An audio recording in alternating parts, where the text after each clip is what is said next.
Hello, everyone. My name is Rafal, and I would like to welcome everyone to my Headshot Photography podcast. Today, I have very special guest, Mark McGee.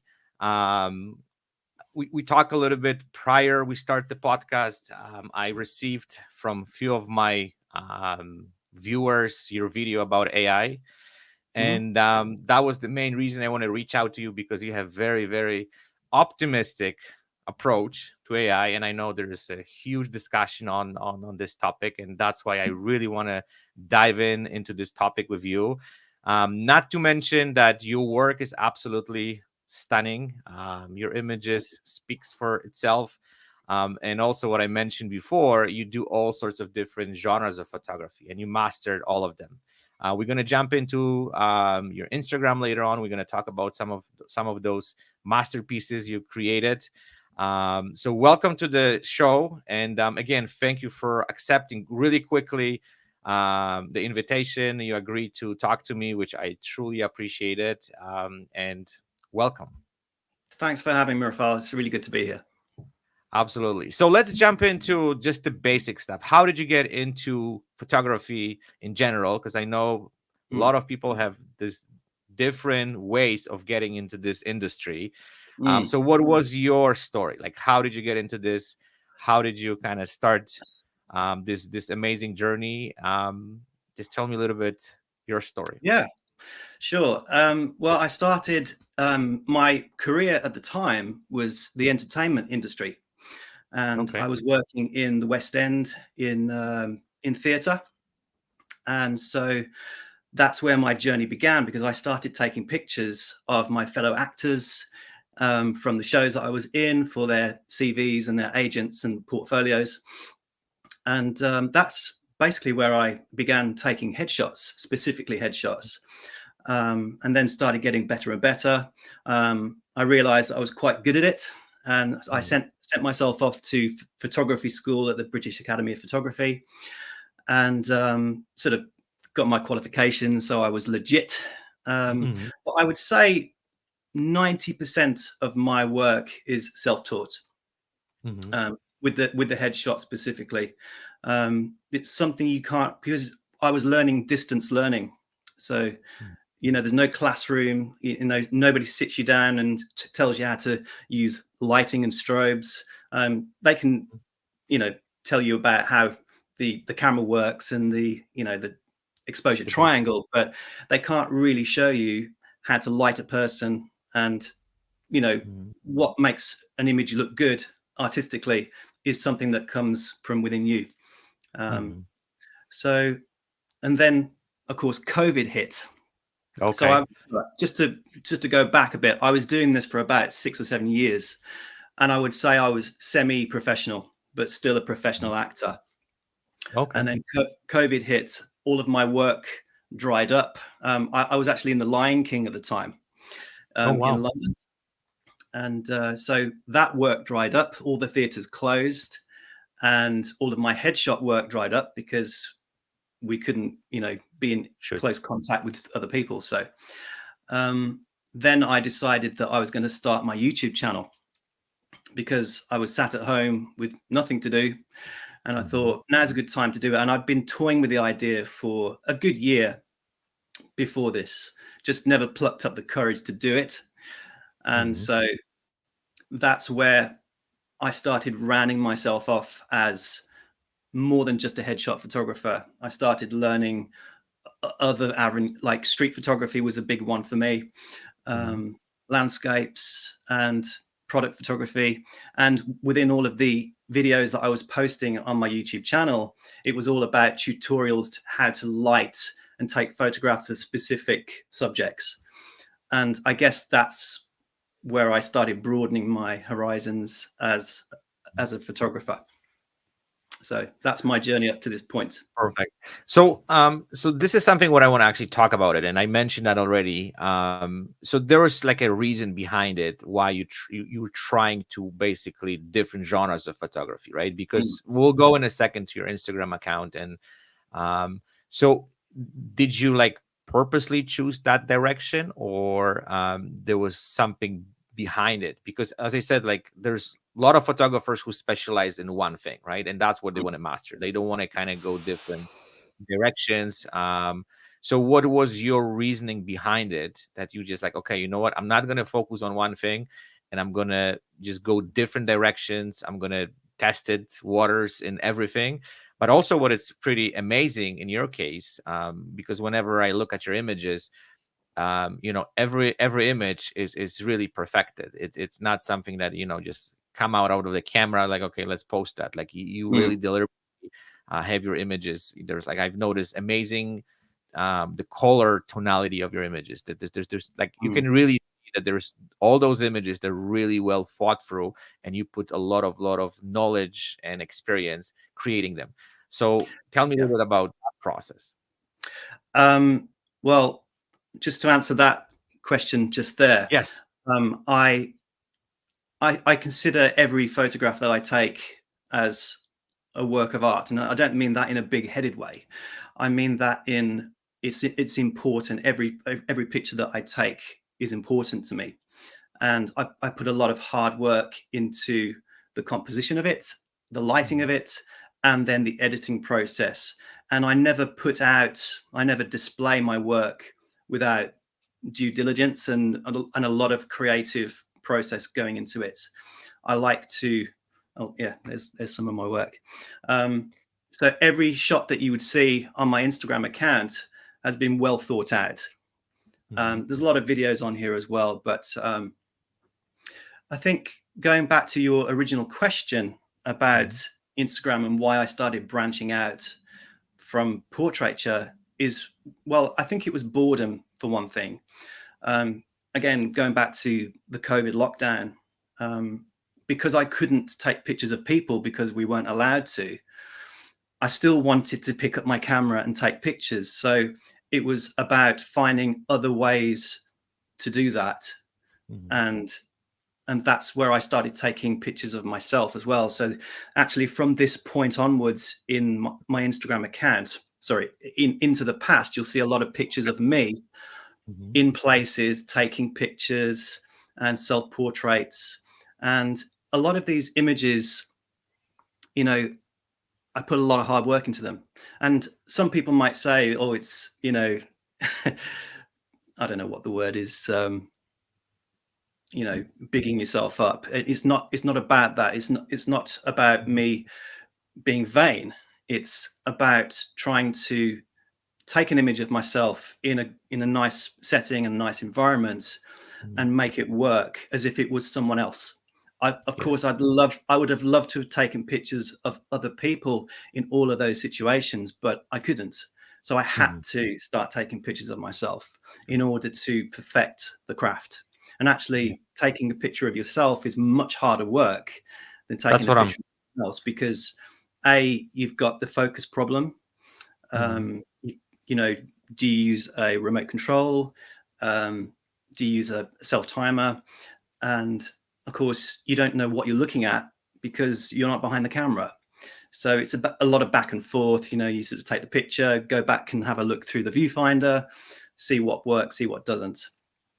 So Sure. that's a little story behind, but also a lot of these images, not just images of myself, but images, even if it's a landscape, I'll always try and put a person into the landscape to add a sense of scale Mhm. and a sense of interest because a landscape is beautiful to look at, but if you can put a person in there, it's much more interesting in my opinion because it places someone at a time and place and it tells a story. Are they on a hike? Do they just happen to Mhm. be walking by? um, so that's a little bit of backstory to my Mhm. sort of Instagram. So And of course Instagram then became YouTube. YouTube. And Okay. there's an image right here I've just posted, Mark McGee takes on YouTube, and that was sort of at the point where I started to venture into take Instagram and then put it into a visual storyline as a video. The video.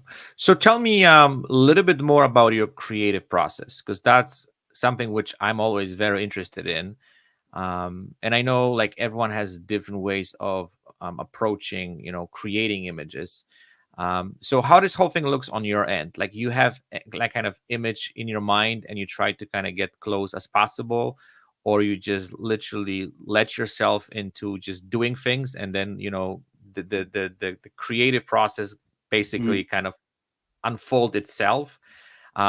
Because it seems like some of, well, most all of those images, it seems like it's you have some kind of idea behind it, right? And you yeah. just kind of executed the perfect way. So Mm. tell me about, like, how this process look like. You just coming up with the concept, and then you just like, okay, let's go after this and see what are we going to get. Or you have any different ways of approaching the creativity in your Um, work? so I think with any image, I do try and have a visual sort of blueprint before I Hmm. take the shot. Often you don't know what the lighting's going to be. Hmm. If you're out and about in a location, it could be raining, so there could be reflections to deal with. Hmm. There could be bad lighting. There could be harsh lighting, from the sun. So it's very difficult to have a 100% idea of how an image is going to look. And I think anyone that said otherwise is probably Like. not being truthful. But I do try to have a vague idea. Um, and I guess it's a lot of, I think photography as a whole, it's a lot of, failure. I Hmm. think out of 20 images that you take, that one image would probably be the shot, rather than the 19 others. So Hmm. it's a bit of to and fro, um, and it's all about lighting for me. Hmm. It's all to do with lighting. Um, there's an interesting shot here called The Cameraman, and that's sort of based on a movie Fun. poster. And that to me was me sat at home going, I want to spend 2 hours creating an image, and that's what I came out with. And lighting that and trying to position it and edit it took another 2 hours. So that one image was probably a four So, four so hours. which Just image you referring? This one here? the one in the middle, yeah, the cameraman. Oh, this one. Yeah. And just trying to light it for each of those images, and it was a real struggle, but Hmm. one that I really enjoyed. Wow. You Um, know, also what I want to add little thing here, which is kind of interesting, and I have this discussion with many other photographers, that there's always story behind every image, and it's like much deeper story, because nowadays we see so many images, right? Like we're going on, I don't know, Instagram, all sorts of different social media platforms, which we can see images, and there's some cool image, whatever. But what I'm trying to say is there's always deeper story behind it. Like, even in this, like, you struggle with this, like you have such an emotional connection with that image where most people don't even know, right? mm, And I was always thinking, how we could, as a photographers, add more context to the picture, right? Because as I said, there is some emotional connection, there is some story behind it, there is some much deeper understanding what this image like feels to you. But mm, most of the time we don't really feel it, and we don't really like from the viewer perspective, right? Especially if you mm, go to, like, Instagram, whatever. So thank yeah. you for sharing that story. Yeah, I think there's a lot of like this image that we're looking at here. This was me walking around. I think it was uh, a place down in Portsmouth, um, Hmm. Royal Yard or something like that, and I found these boulders on the beach, and I Hmm. just really loved the light. It was such a directional light as well that day, and I thought I could just take a picture of these rocks and it would be a great shot, or I could place myself in it and make Yes. it far more appealing to look Interesting. at. And of course I want to convey that I'm a photographer, so in a lot of these images you will see me holding a camera, and Hmm. it's again it's not vain, it's trying to make the picture more interesting. Hmm. And people do that. People, if it's me Yes, or if it's someone else, it doesn't matter. absolutely. An image will be inherently way more interesting to look at with someone in it. Yeah, I 100% agree with you. I think, you might have those like interesting abstract or landscape images, and as you said, like they amazing to look at it. But as soon as you add person there, add story, right? Like Mm. there's automatically the dynamic change of the picture. Yeah. There's something more that I think you have way more feelings towards those images where you have Mm. person in it. Yeah. And yeah, it just completely changed the way you look at it, the way you feel the image. Yeah. And of 100%. course, on Instagram as well, you can see the effect of that in the numbers, because Mm-hmm. you can see how many people are engaging with those images, and it's a lot more engagement. And it's not all about engagement, of course, but it's about the art, Yeah. at the bottom line. But actually, getting your art recognized and noticed is about the numbers. And Yes. when I'm posting pictures of myself in these locations and settings, when I put some thought into them and some hard work with the lighting and the Mm. editing, it gets way more engagement. Yeah. And I So, think that's kind of like exactly reflects what we were talking about, right? That having a person adds story to it. And that's why I think people want to engage with it, because they feel something from those images, right? yeah, And yeah. that's why the engagement is much higher. So let Hmm. me kind of switch the gears a little bit. And Mm, I want to talk a little bit about um, the way you work with color. Because from my experience, color is like the most tricky thing when it comes to photography, right? You mm, can light images perfectly, you can, I don't know, create some visual story, but the color just changes everything. Change the mood to the image, change the way you feel it, change the way you look at it, just completely change the dynamic of the image. mm. So tell me a little bit more about how you approach color, like how you deal with creating this really, really stunning and very amazing tonality to your Mm. images, because this is Yeah, the first thing which hit me really hard when I like whenever I look at your images.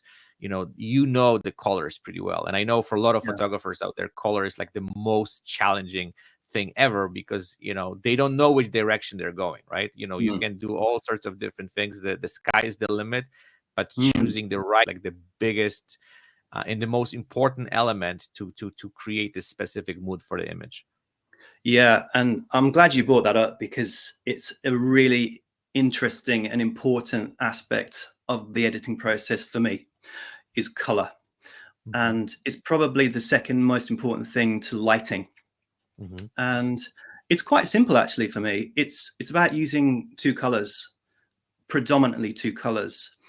And because I'm a portrait photographer, there is always skin tones to to deal with, and skin tones, are always going to be in those sort of orangey yellows. So, Hmm. um, for instance, this image here with the guy sitting by the bike, you know, there are two dominant colors in that shot, and actually the bike is red bike. So Okay. that petrol tank in reality is red, Hmm. and I changed it to blue to go with the sky and his jeans. So then there were only two dominant colors in that image, and and I did that on purpose, Hmm. because I didn't want to muddle the tones of the image with another color. Hmm. And actually, they use just two color tones in the movie business all the time. You can watch any movie, and there are always two dominant colors in most scenes. And usually oranges and yellows are an important one because of Skin skin tone. tones. Hmm. And then I will choose another color.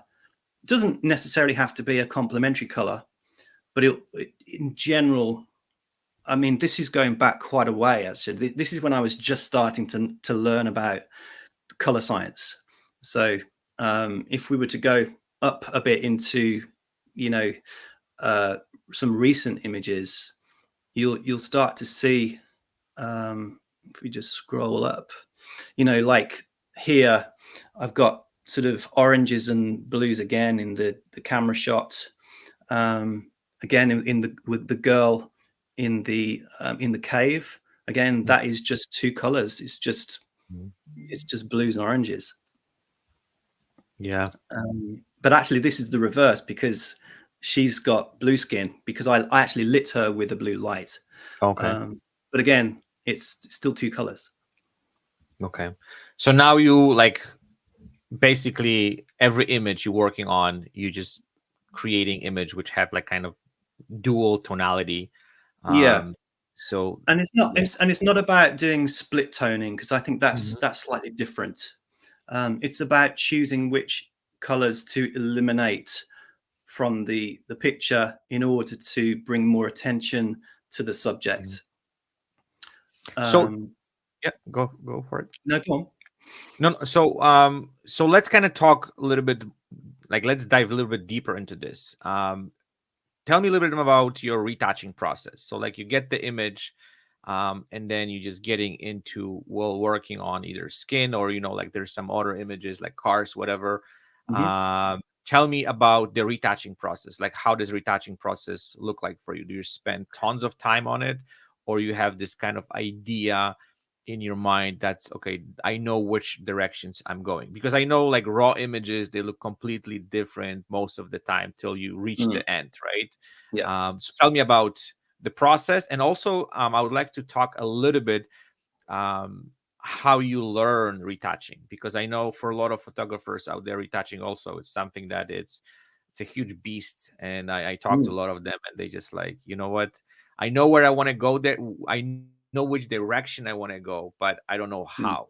mm, And yeah. then the learning retouching and like learning how to even see images the way we want them to see, it's also like quite long learning experience till we get there. So tell me Yeah. about your journey when it comes to the retouching process. Yeah. So taking an image from camera to computer, I always start with Lightroom. Hmm. And what I will do, and I actually made a whole video on this on my channel about turning an image into black and white first. Hmm. So I'll take a color image and turn it black and white in Lightroom, but I won't just click the black and white button. I'll actually reduce all of the saturation on all of the individual sliders of on that color um, on the color chart. And then I will look at the image as a black and white first, because I think that's quite important to be able to see what's important in the image without confusing the image with color. So then we can start to add some contrast and local contrast in certain areas. And if the image looks good as a black and white, then I'm happy to start the editing process. So Hmm. what I will then do is I'll start at the top with my red slider, and I'll bring it back to 0, and I'll see if it's an important color in the image. Usually you are going to see some reds in a portrait. So that's Hmm. usually a, usually a slider that's going to come back to 0, or I'm going to push it a bit further. And then of course I'll go down all of the sliders and introduce them gradually to see Hmm. what enhances the picture. So for instance, the shot here of me with the tripod and the car behind me, Hmm. that's that's basically just one color. That is like skin tones, and that's it. I got rid of all of the other colors from that image because I thought if there's other colors there, you're not going to see that car behind me. Hmm. It's not going to be obvious that there's a car whizzing behind me. So that's why I chose, it's almost a black and white with just one color in it. So that's why I do what I do, because I need the viewer to see what are the important elements of an Hmm. image, and color is usually the way to do it. But you need to make the image work as a black and white first Hmm. before the color starts to be reintroduced. Yeah. And like this is, I never even thought about it, to be honest with you. Like I've heard this first time, but I think it's such an amazing approach because, as you said, you're starting clean, like a white canvas, and you start slowly adding colors and then things which important into the image. And also when I look at this image, like I would never know that, you know, is literally one color, because, you know, sometimes we see those images where someone just like removes like everything and just leave one thing with, like, I don't know, some color, and it looks Mm. just so ridiculous that you know, it's just Yeah, ruins the image. But here you've done this with such a balance, with such a like concept that, you know, I wouldn't even notice that, because now, like, when you said that and I look at the image, like, yeah, you're right, like, you know, there's a lot of color which is removed from it. But yeah. when you look at it first, you really don't see it. Mm. Um, and I think was it what film? I think that was in one of the big movies, wasn't it? I think was it Schindler's List where they used that. It was Yes. obviously a black and white movie, but then there was that one shot with the girl in the red coat. Hmm. Was that Schindler's List? Yes. Yeah. Yeah. And it was such a powerful shot to me, even back when I was at school watching Hmm. that film, and I was like, "Whoa, why does that really stand out to me?" Hmm. And I think deep down, I've always had that kind of in me, like that sort of one color Hmm. process. And obviously it's Absolutely. now two colors usually, but you know, it's so powerful. It is, absolutely. Yeah, it's interesting. You know, I have this like a little story. Well, several years ago, I had this really quick uh, kind of gig I have to do, and they asked me to, like, okay, we need those headshots right away. So, like, you know, if we could retouch them right away and send that over, would be great. So I remember I came from the session, download all those images, work on whatever couple shots for the client, and I was working on those images very, very late at night because it was late, and I had to just finish this off quickly. But I, like, you know what?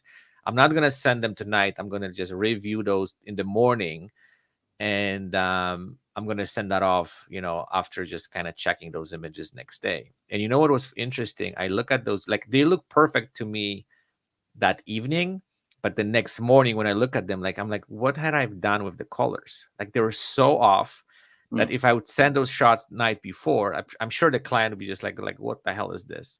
And mm, that was like a massive lesson for me, how we even see the colors, because I also found that depends on your mood, depends on the time of the day, depends on the surrounding lighting which is around you. mm, Um, and how color has such a profound impact on our like vision, right? Because mm, everyone, I think, sees colors differently, because, you know, your red or my red might be different, right? mm, But I think in your images you can really find this perfect balance that whoever is looking at those images, like, really kind of can sense that, um, that this image has this amazing feel to it, yeah. which is quite fascinating. I think you've touched on quite an important point there because something that I've started doing probably about 2 years ago, and I'm so glad I started doing it. It was when I edit an image, I will leave it overnight, almost like a painting Mhm. that is drying. And then I'll Yes. come back to the image the next day and I'll look at it with fresh eyes. So I very rarely take an image, edit it, and post it on social media or my website because, in general, I will look at that image the next day and go, "Oh, what was I thinking?" Just like you've said. Yeah. Yeah. Um, and it's to do with, sometimes I'll be editing on my laptop as opposed to on my bigger BenQ screen, which is, it's color graded to, a high standard, but the laptop has a slightly bluer look than my monitor, and it can really affect how I see color. Um, Mhm. so yeah, that's it's an important part of the editing process for me. So Yes. going on to the retouching process after I've done my, what I would say basic grading and editing, is then I will send the image over to Photoshop and I Mhm. will touch the image up, get rid of little distractions, use the spot removal tool to get rid of anything that would pull focus. I try not to do that too much because, again, we're getting into the realms of, you know, is is this image even real? So I'll try and be discreet with it. Mhm. But also, I think when you take the image, you've got to think in those terms as well.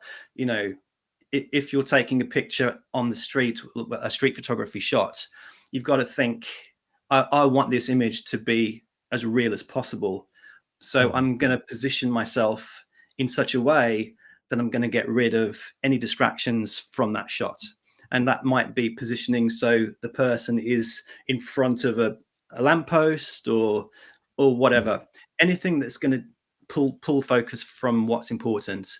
Um, so going back to the editing process. So once I've removed those distractions, I will then send the image over to, I've actually started using a program called a Voto.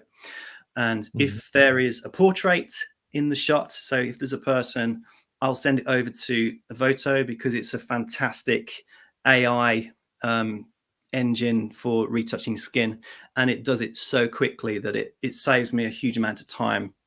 Mhm. I used to use Affinity Photo, which was brilliant when it first came out for frequency separation. And Mhm. that's what I used all the time for my portrait retouching.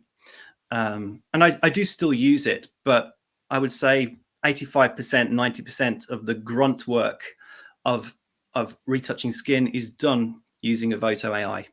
Mhm. I And then use I'll the same. Yeah, you photo, do. and there's another. I don't know if you've heard about this one. It's called Retouch for Me.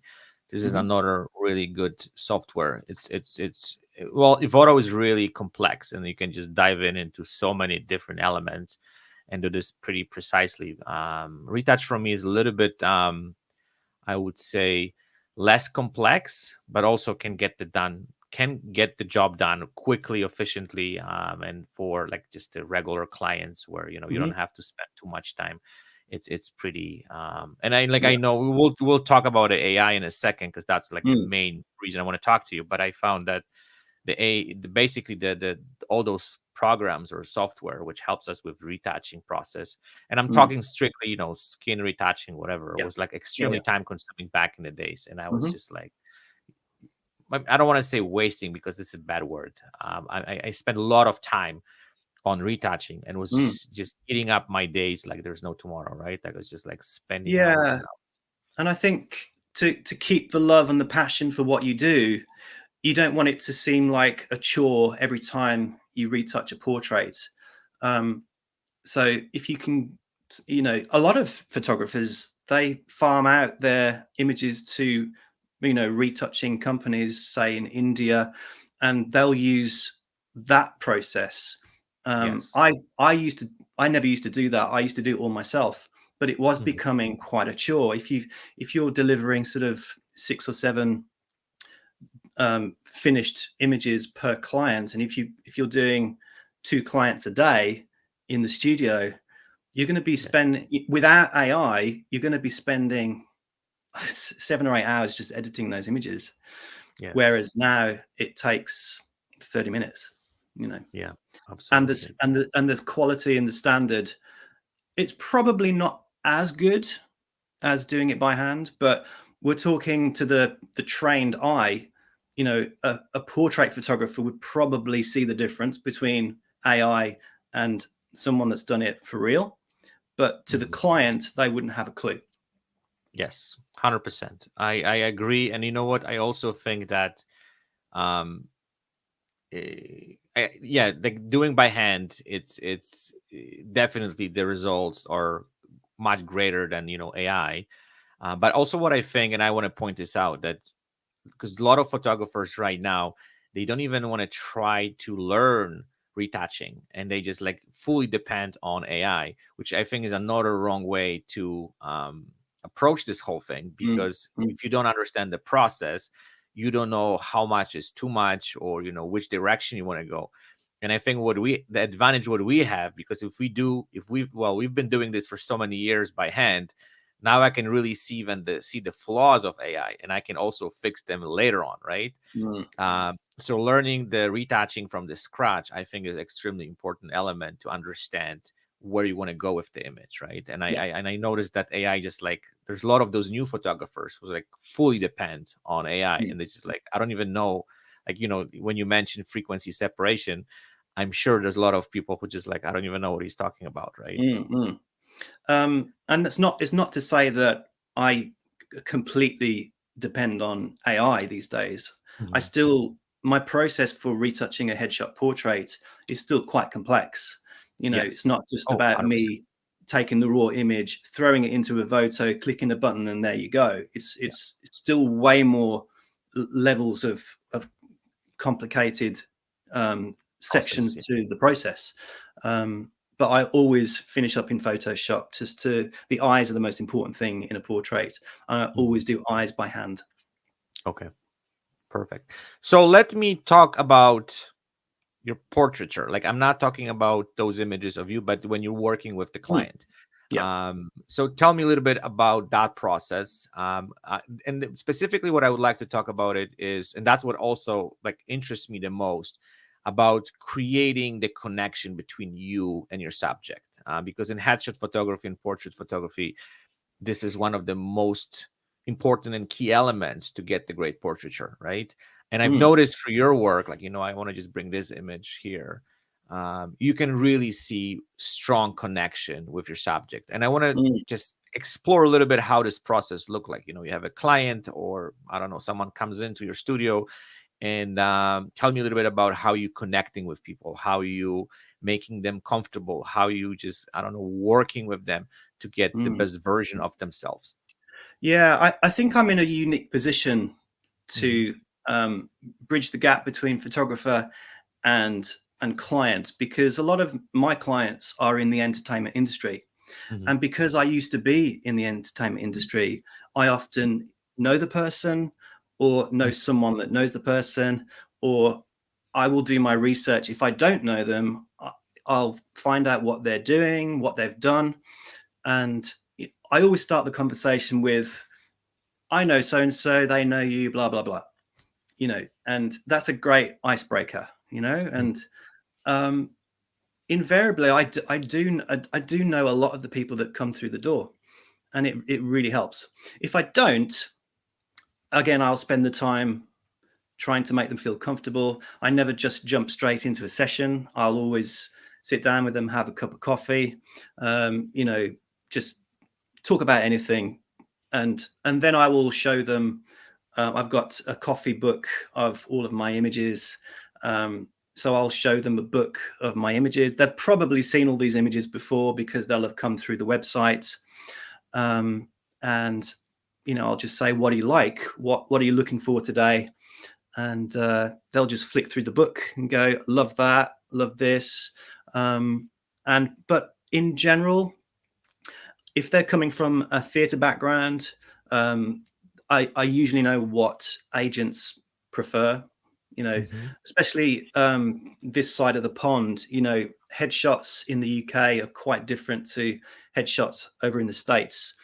Hmm. Um, in the fact that over in the States, they're probably going to be more high key Hmm. look, whereas over here we can get away with a bit more darker, bit more cinematic, moodier shots.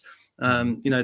This shot, for instance, it's quite Yusuf Karsh in its feel. To that dark, moody, uh, black and white photography there. Hmm. Um, so yeah, it's just about making them feel comfortable, just making them feel they're important.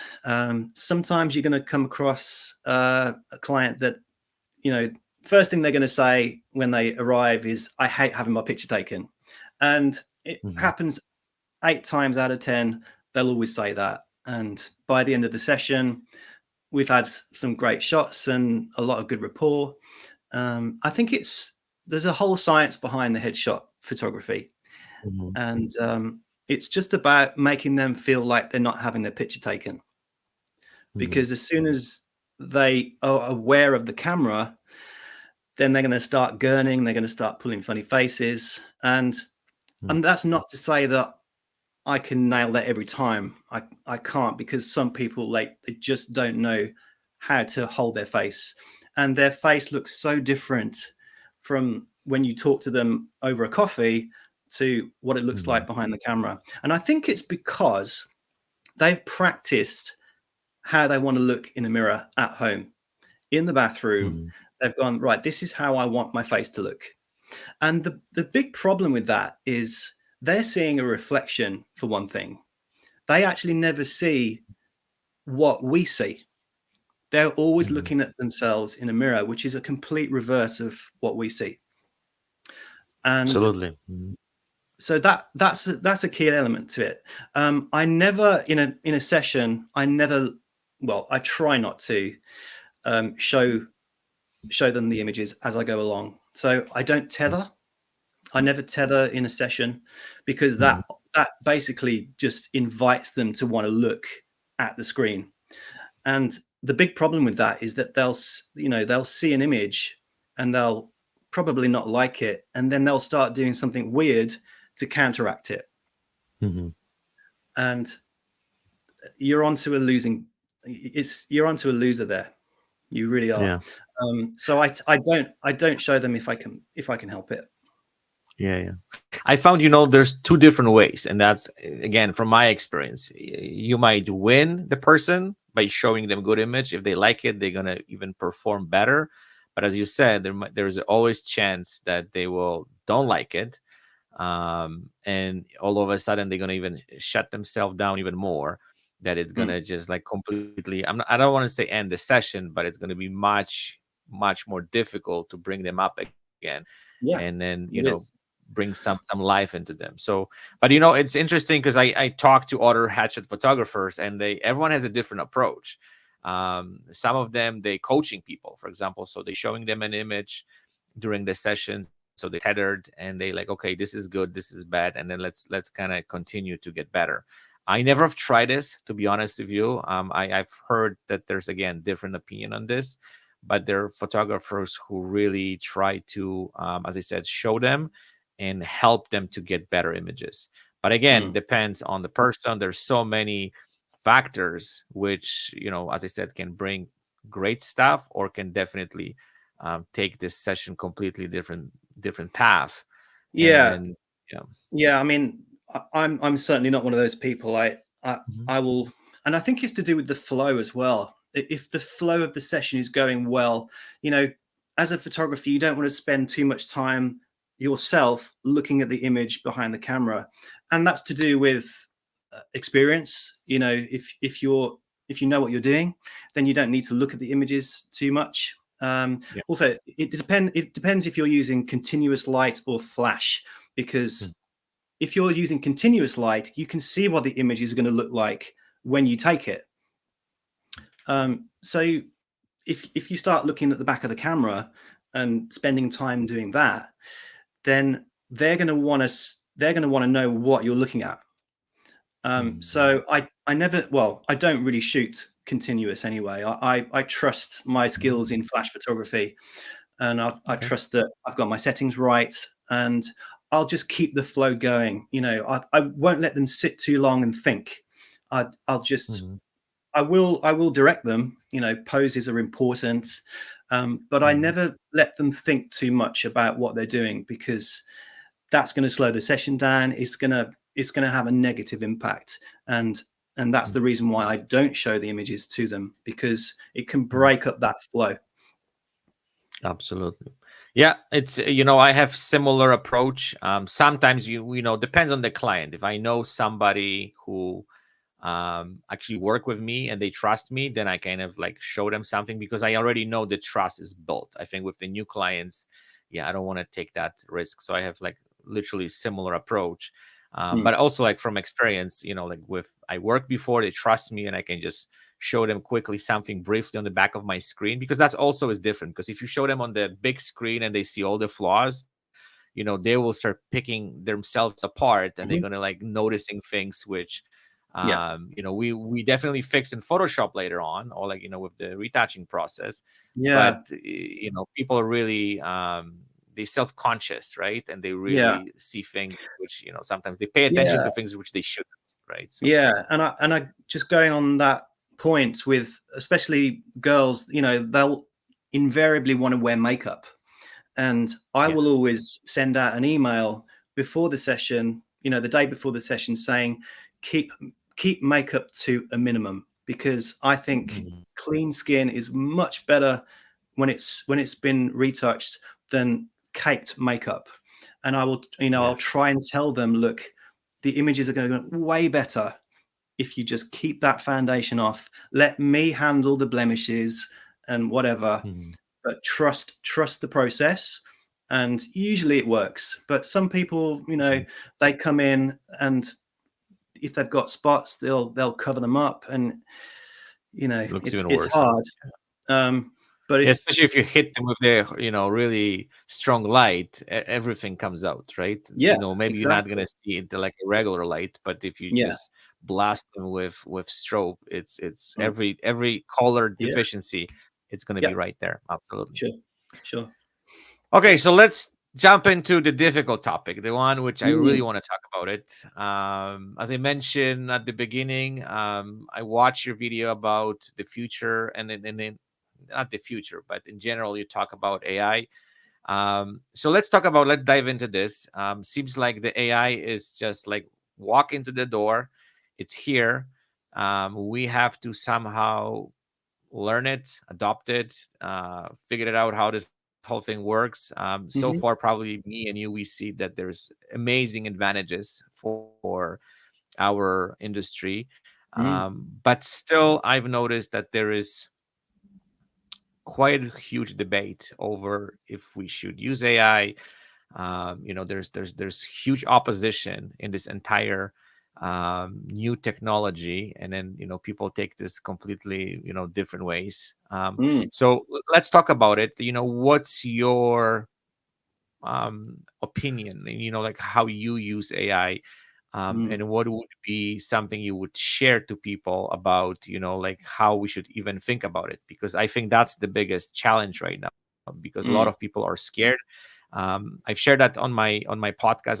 I was invited to talk at the Canadian conference, photography conference recently, and they Mm. asked me if I could touch a little bit on AI and how I use it for my work, and how I can utilize this new technology.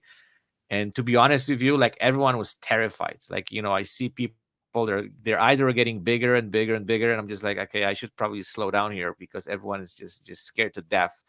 Mm. And one of the things which I've heard is like, oh, is this is the end of photography? Like that's the kind of common opinion or Mm. common way of thinking, that the AI is going to completely kill photography, and we're going to be out of jobs. We're not gonna basically have nothing to shoot because AI will take over. And Mm. so, like, I know I just kind of put so much into this, Yeah. but like, I want to hear your opinion, because your video, and I'm going to link it to people who are watching this, because you look at it completely different way.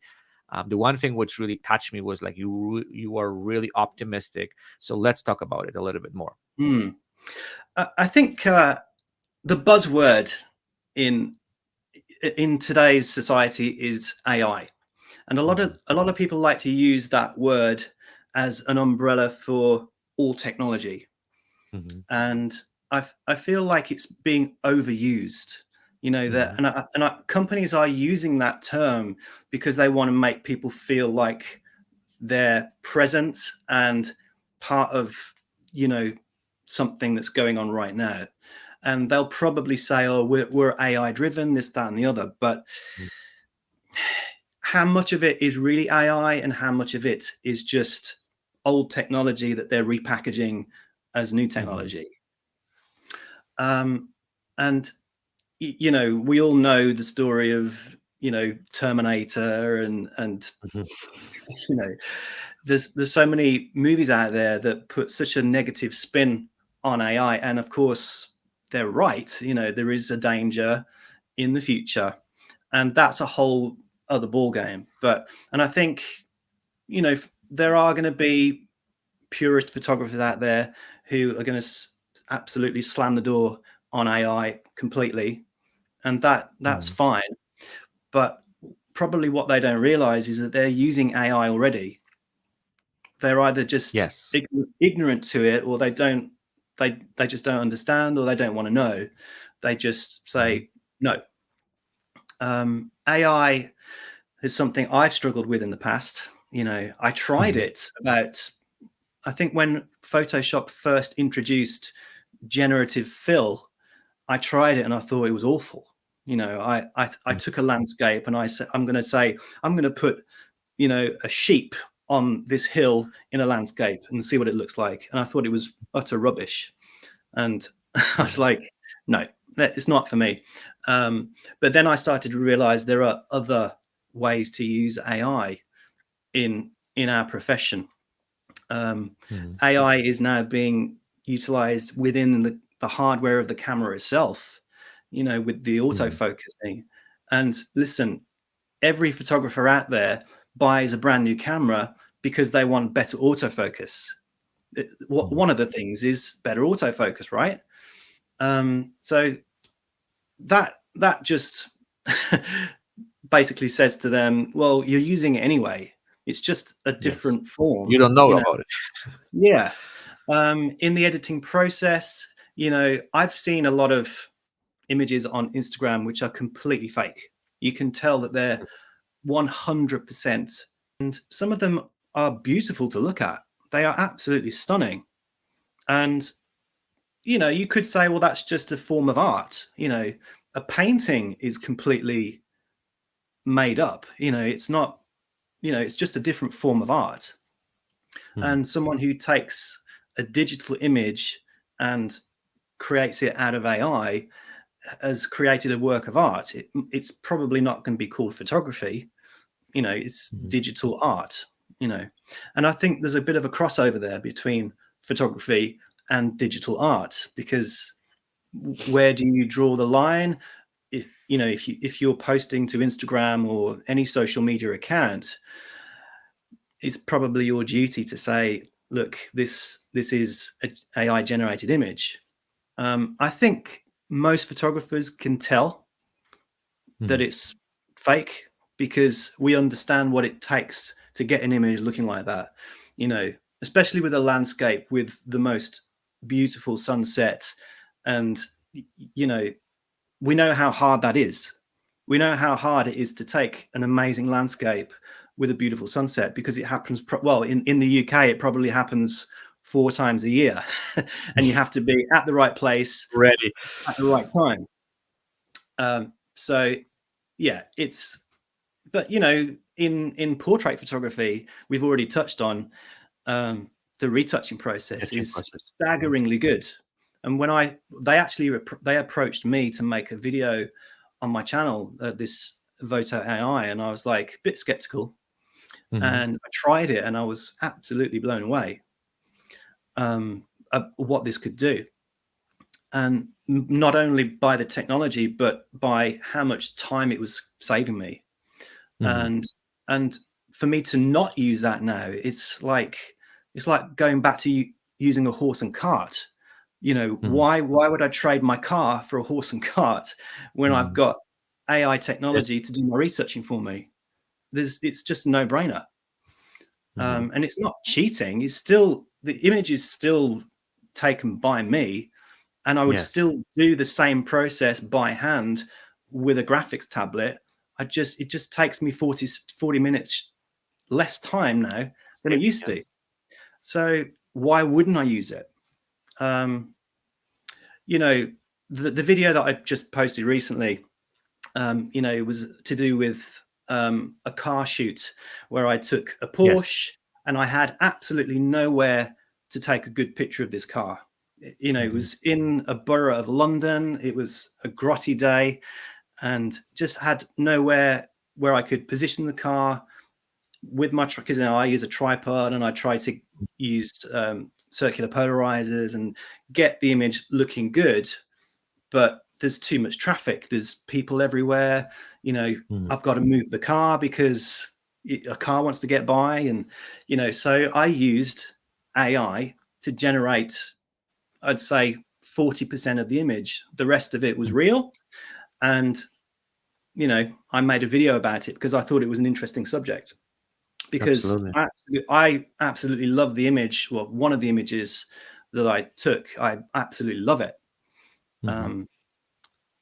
And it, you know, unfortunately was used AI to do it. So tell me, what was the response of this video? Because as I said, like, you were really optimistic. And I 100% agree with you that it's going to help us on so many ways to speed up the retouching process, fixing certain things which we don't have a control over sometimes. And like the best example is your car situation, where there's no way you could just do this any different way. But also you made like a really interesting point, like if you want to have this beautiful scenery, whatever, you would have to travel to some places. The cost would be insane. Probably Mhm. client would never agree to this. And there's no way you could create something stunning. No, well, you probably would find a way, but I Mm. think the creative process become much easier for us. And then you're not limited that, okay, you know what, there's no way I can do it. Now you can. And I think a Mm. lot of people don't look at this whole thing that way, that as you said, you can use AI to implement some elements which you couldn't do it in reality, Mm. right?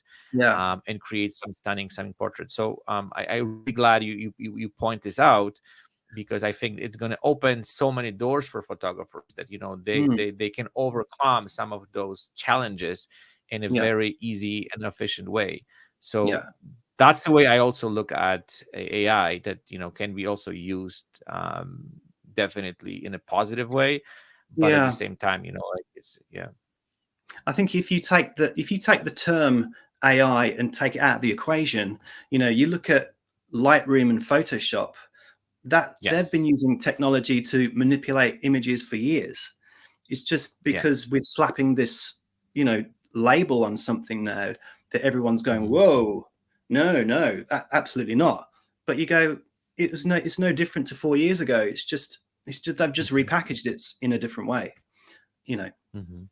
Um, Absolutely. And also speed up the process, right? Because I think right now, instead spending hours and hours on retouching or whatever, we can, focus and then push that focus to different things, which can mm, expand, what do we do, the creativity, new ideas. We can focus on other elements. So let me ask you this, like, when you posted a video, what was the typical response? People support you, or there's like, you know beef between some people? Like, what how people take that? Because I loved it. I mm, watched a couple of times because you brought so many important points there, and I'm yeah, glad that finally someone talks about it in the kind of positive light, right? Because mm, most of when I hear people, uh the way I see it, it's just very, very negative. And then maybe, I don't know, mm, maybe I don't see the people who are positive. But what I'm trying to say, like, what we need to, and I think that having discussion, like open discussion, like you've decided to do this video on YouTube, and say your thoughts, your the way you look at it, the mm, positive aspects of it, just kind of brings a little bit of warmth to my heart, because I'm just like, okay, there's at least someone out there who mm, speaks positively about this whole process. yeah. Um, there were negative comments for sure. I Hmm. posted it on Instagram and on YouTube, and of course, and I knew there were going to be. I knew it was going to be a controversial topic, Hmm. and I knew there were going to be negative comments, so I wasn't surprised by it. Um, Hmm. and I, whenever I post anything to YouTube, I always try and do it with truth. Hmm.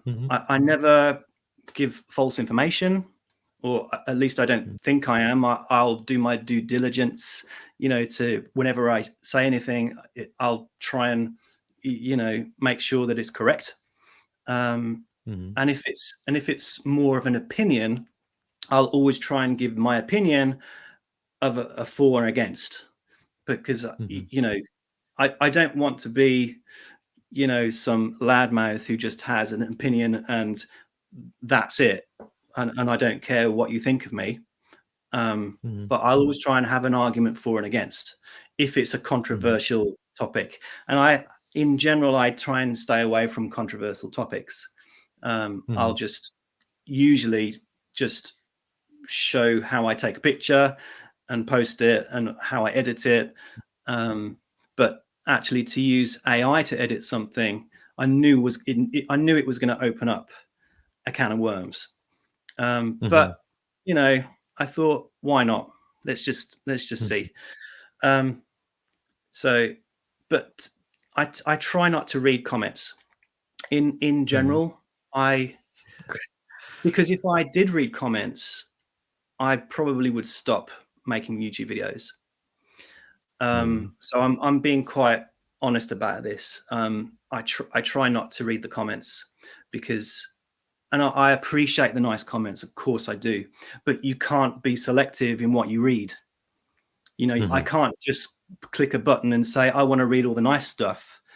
I have to Yeah. read all of them. And if I was to, you know, as you get bigger on YouTube, you get more and more comments. And of course, Mhm. I get probably hundreds of comments a day. I don't have time, well, A, to read To res- them or to respond to them all. So yes, I'm very grateful to the nice comments. I am, but Mhm. unfortunately I try not to read any of them because I Sure. just have to trust. I have to trust within myself what I'm doing is genuine and just Mhm. be open and honest about my content. If people don't Yeah. like it, it's usually because I wear a baseball cap that they might not, you know, be a fan of the, you know, whatever. It could be the beard, it could be anything.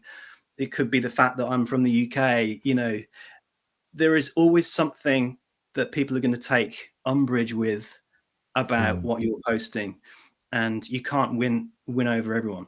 So Yes. unfortunately, I just have to stay on my own path and be Mhm. truthful and honest, and hope people like it.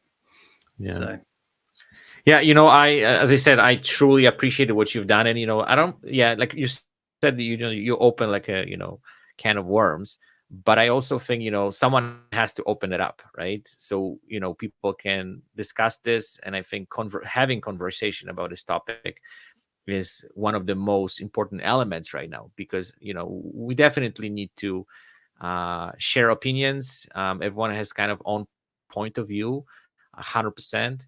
But I think, yeah, you're right about having this polite conversation. I think that's the hardest part, especially on social media platforms, YouTube, because everyone can spit out whatever they feel like it. And I'm not saying they shouldn't. If you have what mm, you can say whatever the hell you want. But I also think sometimes people just they picking on something. They don't want to have a conversation. They just want to hurt you, right? And that's, I think, that's yeah, the most. well, that's the big thing about comments and arguments. People aren't interested in the truth; they just want to win the argument. And Yes. you could present all of the information that they need in order to make a decision about what is right and wrong. They won't care about that. Mhm. They just want to be right. They just want to win. Yeah, Sorry, they just want to win.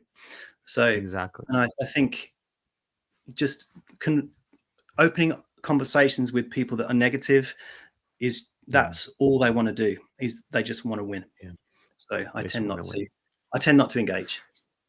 Absolutely. So my last question to you today is like how would you invite people who would like to jump into photography industry? And I'm not talking about just being professional or amateur, just in general. What photography means to you, and what is so exciting about it that you would invite other people to try it? Um, I've always been about visual. Mhm. You know, I'm not a big reader. I try to read just for my brain, but I'd Mhm. rather look at images because again, images tell a story. So I can get stories from static images or videos. Mhm. I love watching I love watching movies. I love Mhm. watching how they light the movies. In fact, I pretty much tend not to be listening to what the actors are saying. I'll be watching how the people behind the camera have done it because that is more Mhm. interesting to me.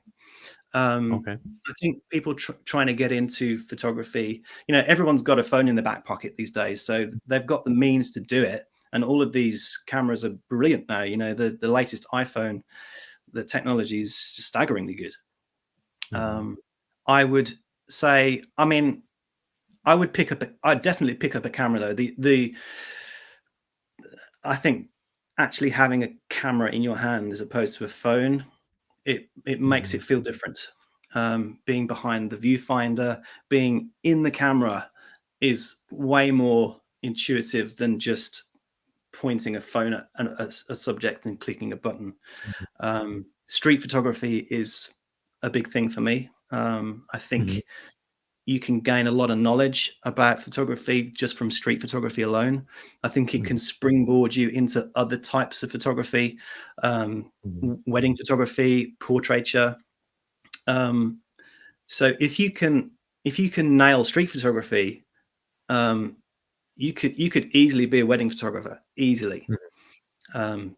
Obviously, you'd have to deal with the brides, and that's a whole nother ball game. Exactly.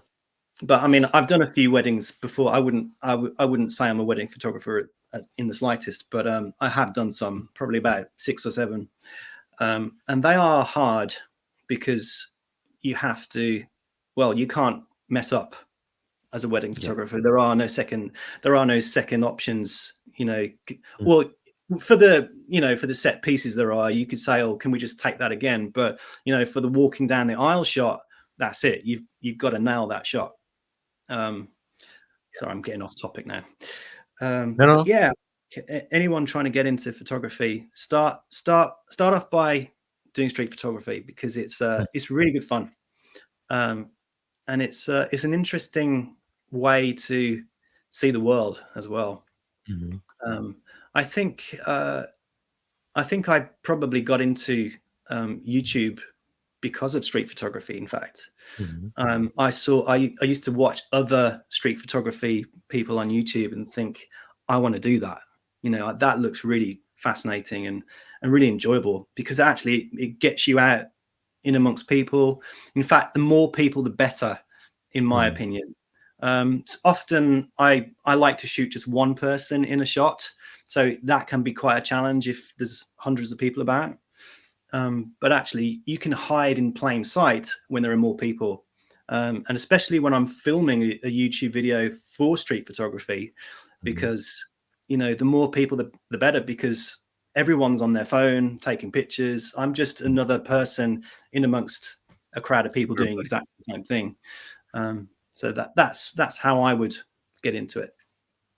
Absolutely. Mark, thank you for this very inspirational conversation. That was absolutely a pleasure talking to you. Thank you for sharing all the secrets and all the details. I've learned a lot today from you, because you have definitely extremely unique approach to creating images, to being creative, to work on your images, and putting out this stunning body of work. So I truly appreciate it. I will invite everybody who's watching this to check Mark Instagram website, his videos. As I said, like, I've watched a bunch of your videos, and they extremely well done, very informative. And this one piece about AI, like, really inspired me, because as I said, like, it's something that I want to have a more discussion about it, because people are terrified, and I think we need this conversation to putting out there, so people are not going to be terrified of it, but they're going to be more willing to try it, test it, see what I can do with this, and then as we discuss, can do some miracles to speed up the process and open like new possibilities for everything what we do. So thank you so much. Thank you, Rafael. It's been great pleasure talking to you as well. And you too are an incredible portrait photographer. And, I was really blown away by your body of work as well. So thank you. Anyway. I will link all this stuff to this video. Thank you so much. And I hope we will come back to this conversation in the near future. Take care. Bye-bye. Bye.